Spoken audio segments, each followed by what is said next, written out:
안녕하세요. 다정한 남각정 다락방TV입니다. 오늘도 저의 다락을 찾아주셔서 감사드리고요. 사연 시작해보도록 하겠습니다. 안녕하세요. 저는 지방의 한 시골 마을에서 나고 자랐습니다. 저희 동네는 남의 집 숟가락이 몇 갠지 젓가락이 몇 갠지 다 알고 있을 정도로 작았고 이웃끼리 가족처럼 지냈어요. 그렇게 시골 마을에서 살다 보니 저와 남동생은 자연스럽게 도시에 대한 로망이 있었고 서울에 있는 대학에 합격했고 그날은 마을 잔치가 열렸습니다. 부모님은 저를 자랑스러워 하셨고 남동생은 절 부러워했어요. 부모님께서 주신 보증금으로 작은 투룸을 얻어서 생활했습니다. 1살 터울이던 동생은 다음에 입시에 실패했고 군대 가기 전 도시 생활을 해보고 싶다고 서울로 올라왔죠. 저는 그냥 평범했어요. 부모님이 취업 전까지는 지원을 해주시기로 약속하셔서 그 흔한 알바 한번 해보지 않고 공부에만 집중할 수 있었죠. 저는 보통 남들이 하는 건 다 하고 지냈던 것 같네요. 연애도 여러 번 했고 쓰레기 같은 남자친구를 만나 마음고생한 적도 있었죠.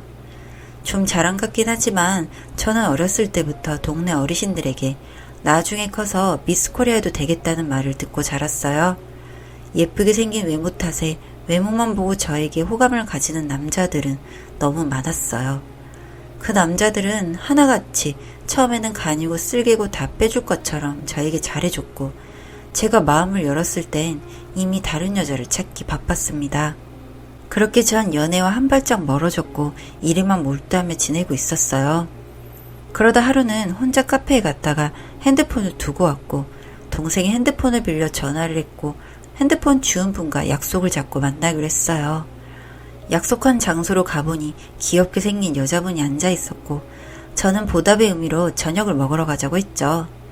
그분은 저보다 3살 많은 언니였어요. 그렇게 저녁을 먹으며 이런저런 이야기를 나눠보니 저와 너무 말이 잘 통하더라고요. 저는 언니랑 친하게 지내고 싶다고 이것도 인연인데 연락하며 지내자고 했죠. 그렇게 정식으로 번호를 주고받으며 언니와의 인연은 시작됐어요. 언니는 항상 절 챙겨줬어요. 제가 아프다고 하는 날에는 죽까지 사다주고 약도 사다줬습니다. 함께 저녁을 먹거나 술을 한잔하는 날에는 예쁜 애는 혼자 다니면 위험하다며 집 앞까지 데려다 주기도 했고요. 그렇게 저희는 급속도로 가까워졌고 친자매처럼 가까워졌죠. 저를 챙겨주는 언니가 저는 너무 좋았어요. 그런데 언니와 인연을 이어갈수록 제 마음이 조금 이상했어요. 언니가 저 아닌 친구를 만나는 날에는 괜히 심술이 났고 연락이 안 되면 짜증도 났어요. 그러다 점점 언니에게 집착하는 저를 보며 내가 왜 이러지? 이게 단순한 언니와 동생 사이인가? 하는 생각을 하기 시작했습니다. 저는 그런 제가 무서웠어요. 언니와 점점 거리를 두기 시작했고 남자친구를 안 사귄 지 오래돼서 외로운가 보다 생각이 들었고 닥치는 대로 남자를 소개받았죠. 하지만 아무리 잘생기고 능력 있는 남자들을 만나봐도 자꾸 언니 생각만 났어요. 결국 저는 언니에게 다시 연락을 했고 얼굴을 보자고 했죠. 언니가 저희 동네로 달려와 주었고 저는 언니에게 사실 이 감정이 뭔지 확실히 모르겠지만 아무래도 저 언니를 좋아하는 것 같다고 제 마음을 고백했어요. 언니는 놀래서 아무 말도 하지 않았죠. 저는 언니를 잃게 될까봐 눈물이 나려고 했는데 그런 저를 지그시 보던 언니가 말하더라고요. 언니는 사실 남자보다 여자가 좋다고 말했고 그래서 지금까지 여자들과 연애를 했다고 했죠. 그리고 언니도 저를 좋아해서 잘해줬다고요. 그치만 언니는 저와 연애하기 두렵다고 했어요. 아무래도 자기 때문에 평범하게 살던 제 인생이 흔들릴까봐 그랬던 것 같습니다. 그치만 저는 한번 경험해보고 싶었어요. 그리고 제 마음이 정말 무엇인지 확인도 하고 싶었고요. 하지만 섣불리 판단해 연애라는 걸 시작하고 이 마음이 금방 식어 언니와 영영 못 보게 될까봐 걱정이라고 말했죠. 언니는 그럼 썸 같은 관계로 지내보자고 했어요. 저는 좋다고 했고 그렇게 저희는 썸을 타게 되었습니다. 썸을 타게 된 저희는 그전보다 더 자주 만났고 그렇게 서로를 알아갔어요. 언니는 더욱더 헌신적으로 저에게 잘해줬고 우리는 몇 달 동안 그런 사이를 유지했고 그런 사이를 이어갈수록 저는 언니에게 미안한 마음이 생겼어요. 또 점점 자신이 없어졌기 때문이죠. 언니를 만날수록 시골에서 좋은 남자를 만나 결혼해서 가정을 꾸리길 바라고 있는 부모님이 자꾸만 마음에 걸렸어요. 나이가 한두 살 먹어갈수록 부모님의 결혼 압박이 심해졌었거든요. 만나는 남자가 없으면 결혼정보 회사에 등록이라도 하라면서요. 부모님의 압박에 견디기 힘들어 결국 저는 언니와의 이런 관계를 정리하기로 마음을 먹었습니다. 언니에게 전화를 걸어 미안하지만 우리 지금 이 관계를 정리해야 할 것 같다고 말했어요.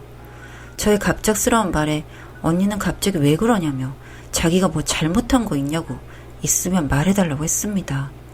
너무 마음이 아팠어요. 저는 언니는 너무 좋은 사람이라고 그냥 내가 부족하고 모자라서 그런 거다. 내가 미안하다라고 울면서 말했어요. 그렇게 긴 통화 끝에 서로 펑펑 울며 관계를 정리했고 저는 그렇게도 잃기 싫었던 언니를 잃게 되었죠. 언니가 아무렇지 않게 저와 더 이상 연락을 이어갈 수 없다고 했거든요. 저는 그날 밤새도록 울었어요. 그렇게 며칠을 정신 나간 사람처럼 지내다 그냥 차라리 아무나랑 결혼이라도 해야겠다는 생각이 들어 부모님의 말씀처럼 결혼정보회사에 등록했고 여러 번 만남을 통해 5살 연상의 한 남자와 진지한 만남을 이어가게 됐습니다. 그 남자는 저처럼 평범한 사람이었어요.